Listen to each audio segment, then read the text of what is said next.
രാവിലെയുള്ള military exercise അല്ലാതെ ഒരു യുദ്ധരംഗത്തും ചൈന ഇടപെടുകയോ ചൈനീസ് ആയുധങ്ങൾ പരീക്ഷിക്കുകയോ ചൈനീസ് പട്ടാളക്കാരുടെ കായിക ശേഷി പ്രകടിപ്പിക്കുകയോ ചെയ്തിട്ടില്ല.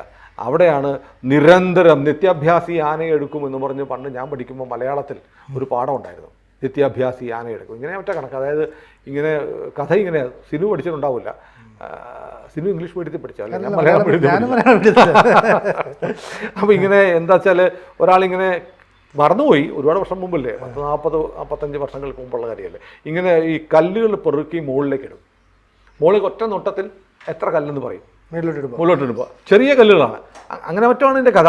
അങ്ങനെ ഇത് എണ്ണം കൂടി കഥ പറയുന്നു. അവസാനം പറയുന്നത് എങ്ങനെ പറ്റുമെന്ന് ചോദിക്കുമ്പോൾ നിത്യാഭ്യാസി ആനയെടുക്കും എന്നും ചെയ്ത് പരിശീലനം. അപ്പോൾ നിത്യാഭ്യാസി ആനയെടുക്കുന്നുള്ള പാഠം പഠിക്കാൻ പോകുമ്പോൾ ഞാനൊക്കെ ആലോചിച്ചാൽ നിത്യേനെ അഭ്യസിച്ചാൽ നമുക്ക് ആനയെ എടുക്കാം എന്നായിരുന്നു എനിക്കൊക്കെ അന്ന് തോന്നിയത്. പക്ഷെ പിന്നീടാണ് അത് അന്നൊന്നും മനസ്സിലാവില്ലല്ലോ.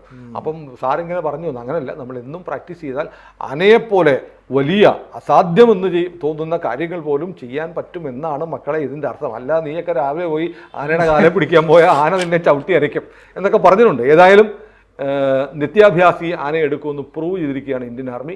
ചൈന എന്ന് പറയുന്ന രാജ്യം പാകിസ്ഥാനേക്കാളും മാരകമായ തിരിച്ചടി ചൈനയ്ക്ക് കിട്ടിയിരിക്കുന്നു.